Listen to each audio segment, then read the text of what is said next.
காதலன் மூவியில் வர ஷூட்டிங் ஸ்பாட் போய் பார்க்கலாமா? ஃபர்ஸ்ட் நம்ம விஜய் கண்ணாடி பார்த்து இப்படி பண்ணுவாங்கல்ல, அந்த சீன் எங்கே தெரியுமா எடுத்தாங்க? லைப்ரரி. இந்த லைப்ரரி உள்ளதான் வந்து அந்த சீன் எடுத்தது.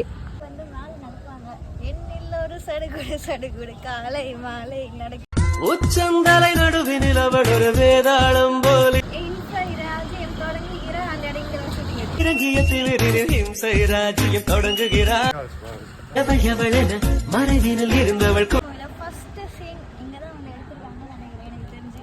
பார்த்துக்கோங்க, இதுதான் வந்து நம்ம விஜய் வந்து நடந்த இடம். இதுதான் யாரது யாரது யார் அப்புறம் இது ஒரு இடம், எப்படியெல்லாம் ஒரு சடுகுடு யாரது யாரது யாரது சான்ஸ் கிடைக்கல. பட் ஆனால் விஜய் நடித்த ஒரு காலேஜில் நான் படிக்கிறேன் அப்படின்னு சொல்கிறதுக்கே எனக்கு கொஞ்சம் நல்லா பெருமையாக தான் இருக்குது.